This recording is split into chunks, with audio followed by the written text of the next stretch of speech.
Wow, here is another outstanding paleo story stone face and mammoth effigy. This one out of beautiful volcanic glass from Indonesia. Now this was dug out of an alluvial slope at the Papadayan volcano mountain in Garut, West Java.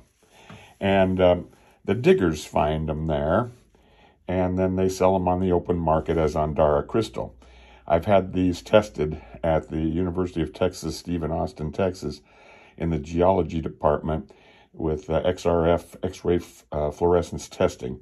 And of course, that has come back confirming what I already knew, and that is that these are naturally occurring volcanic glass.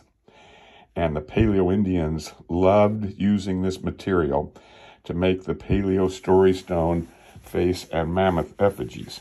In fact, they made these effigies out of every kind of material you can think of, including emerald crystal, citrine crystal, topaz crystal. They made them out of gold nuggets. Believe it or not, they made them out of diamonds. I haven't done a video on those yet, but they made them out of practically everything you can think of. And they had the best material at hand 12,000 years ago and older here. These paleo artifacts were unobserved before my discovery of these beautiful paleo effigies that each display a young mammoth and an old mammoth, and a young human face and an old human face. And I believe that it was a worldwide mammoth tradition, mammoth worship. These were made and left as offerings worldwide. But the ones that are made out of this volcanic glass are very special. They're very, very special artifacts and offerings that our Paleo Indians left. They did not make spear points or knives or any utilitarian wear out of this volcanic glass. This was just so highly prized, it was strictly reserved for the manufacture of these beautiful paleo effigies.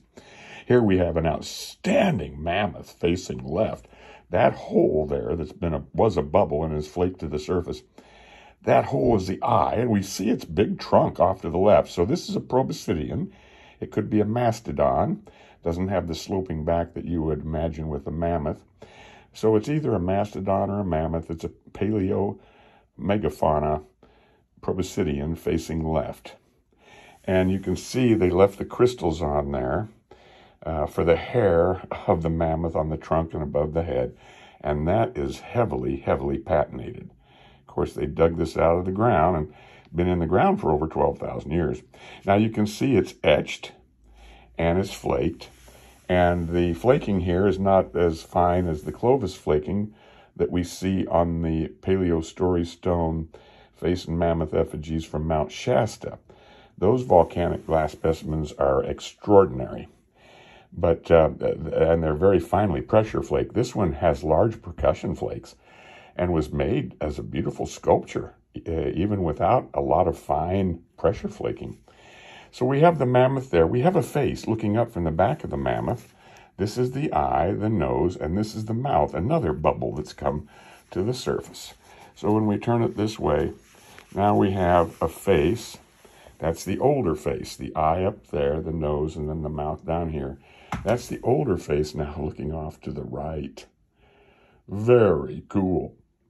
But we also have some other great faces on this piece, and you can see the etching there again. Again, I believe there was a division of labor, whereas the napper would nap these out, and then likely another person would do the etching work on them.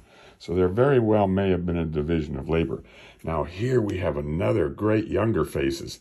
Those bubbles right there, that one and that one, are the eyes of the younger face, and that's the nose here and the mouth down here, wearing an elaborate headdress. Very cool younger faces now, facing off to the left. Wow, very cool. Those bubbles, you can see them, they lighten up in the light, are the eyes, and the nose is off to the left, and then they have the mouth and probably a beard and wearing a headdress. That's an elaborate headdress there he's wearing. Now when we hold it this way, now we're going to see the baby mammoth images. These were all made to stand upright.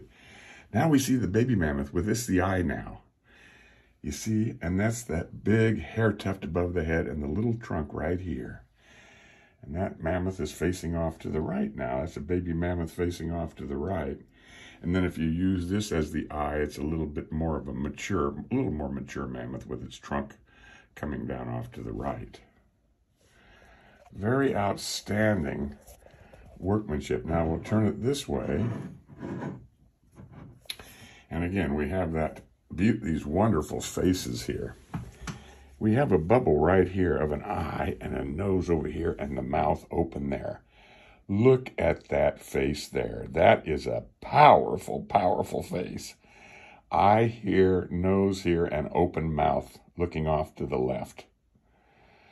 Just absolutely spectacular for a face image. And then we have, when we turn it this way, we have another great face image here. Now with this hole, the eye, you see the hair etched there above the head, and then there's a headdress above that. There's some more etching over here. All the surfaces on this have been etched. There's no modern damage or workmanship on this. This is a well-patinated piece, actually. And now we have another face, a couple of faces looking off to the right. Wow. In fact, it even stands up that way as well. Right there. Wow. Great imagery. A face off to the right, and we actually have an older face here with this and the nose and the mouth over here, facing off to the left, and then facing off to the right. Just outstanding. Look at that. Wow. All that paleo sculpting. Over 12,000 years old, from Indonesia, made out of beautiful, beautiful volcanic glass with great mammoth imagery and fantastic, powerful faces. Paleo artistry at its finest.